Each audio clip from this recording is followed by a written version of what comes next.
मार्का हक हुआ और जब हमारी फोर्सेस ने दुश्मन को मुंह तोड़ जवाब दिया तो वो दिन किसी ईद या किसी त्योहार से कम नहीं था। वो जो खुशी का एक आलम था, जिस तरीके से हमारी फोर्सेस ने एक मुंह तोड़ जवाब दिया और भारत को एक इबरतनाक शिकस्त से इस्तवार किया, मैं समझता हूँ कि आज तमाम हम पाकिस्तानियों के सर जो है वो फख्र से बुलंद हैं। कायद अवाम शहीद जुल्फकार अली भुट्टो साहब का जिक्र ना करूँ तो बहुत बड़ी ज्यादती होगी। उन्होंने पाकिस्तान को एक एटमी ताकत बनाया। शहीद मोहतरमा बेनजीर भुट्टो साहिबा ने, जिनके अदवार में पाकिस्तान को मिसाइल टेक्नोलॉजी पाकिस्तान को दी, जिससे आज अल्हम्दुलिल्लाह हम हर हिसाब से मजबूत हैं। प्रेसिडेंट आसिफ अली जरदारी साहब जिस मार्का हक में उस वक्त भी वो प्रेसिडेंट थे, उन्होंने हमेशा विजन रखे और इंटरनेशनली इस तरह के मुआहदे किए जिससे पाकिस्तान के डिफेंस में मजीद बेहतरी आ सके। फॉरेन मिनिस्टर थे चेयरमैन बिलावल भुट्टो जरदारी साहब। इस मार्का हक में भी उन्होंने पाकिस्तान का केस पूरी दुनिया में, जिस तरीके से वो केस लड़ा और पूरी दुनिया में उन्होंने पाकिस्तान की बात की, उसकी भी कोई मिसाल नहीं मिलती। मैं सलाम पेश करूंगा हमारे chief of the army staff general Asim Munir साहब को, पूरी हमारी पाकिस्तान नेवी को, पाकिस्तान एयरफोर्स को। जिस तरीके से हमारे एयरफोर्स के जवानों ने जिस तरीके से भारत के जहाज गिराए, वो मोमेंट कभी हम भूल नहीं सकते।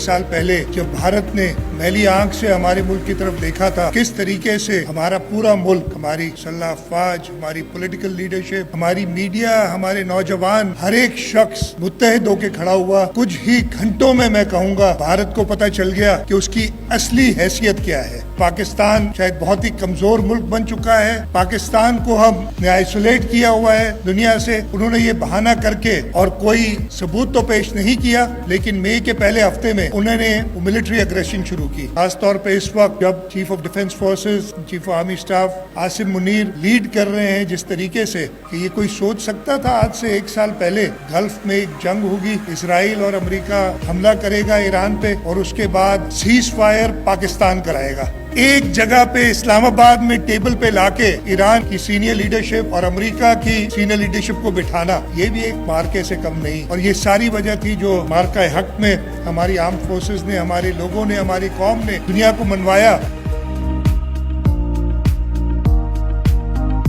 और जैसे हमने कहा कि हमारी तमाम सफ़ों में ही मुजाहिदीन हैं, तो ज़रा उनसे भी बात की जाए, उनसे पूछा जाए कि वो आज कैसा महसूस कर रहे हैं। I am just going to do a quick round with a few of our friends over here. दुनिया ये कह रही है, इस वक्त दुनिया जिस अहम तरीन मरहले पे खड़ी है, फरीकैन पाकिस्तान यानी ईरान और अमेरिका एक ही मुल्क का नाम लेते हैं कि उन्हें किसी भी और मुल्क से ज्यादा एक ही मुल्क पर एतमाद है, दुनिया उसे पाकिस्तान कहती है। अल्हम्दुलिल्लाह। इससे ज्यादा खूबसूरत, इससे ज्यादा हमें सर बुलंद करने का मौका इससे पहले कभी नहीं मिला।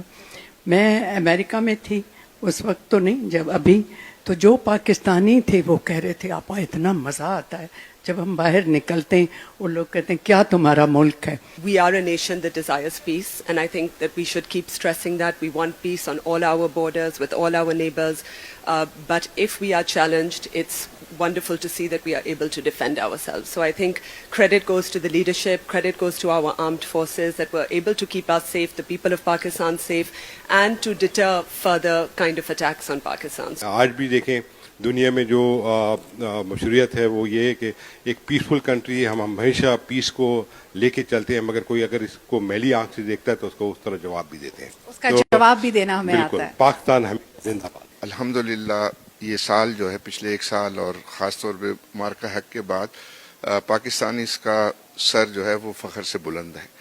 तो मार्का हक में जो है वो दुनिया भर में पाकिस्तानी जो हैं वो अपने आप को जो है वो बहुत एलिवेटेड फील करते हैं। मैं समझता हूं कि जिस तरीके से हमने इंडिया को जवाब दिया है, मुझे नहीं लगता आने वाले दिनों में उनमें इतनी हिम्मत होगी कि वो फिर पाकिस्तान की तरफ देखें। और मैं सिंध गवर्नमेंट को मुबारकबाद देता हूं कि उन्होंने इस इवेंट को ऑर्गेनाइज करके हम सबको मौका दिया कि हम अपनी अफवाज के साथ खड़े रहें। Thank you.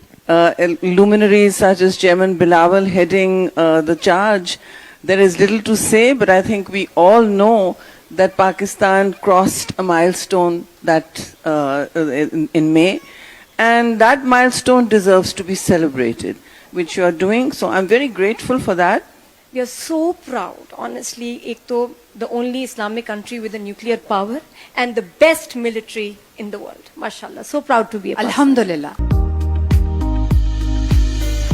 Today, we do not merely mark the passage of time. We mark the endurance of a nation. We commemorate not just a victory, but the vindication, the very idea of Pakistan. 1 year ago, Pakistan stood at the edge of uncertainty. The drums of conflict echoed across our borders. The air was thick with fear, speculation, and the designs of those who believed Pakistan could be bent, Pakistan could be broken, or Pakistan could be bullied. They were wrong. They were wrong because they did not understand Pakistan. The spirit that was forged in 1947, tempered in adversity and strengthened in sacrifice. This victory was not the victory of weapons. It was a triumph of resolve. It was a triumph of unity. It was the triumph of people who refused to kneel. Victory is not measured territory held or battles won. Victory is measured by dignity preserved, by sovereignty defended,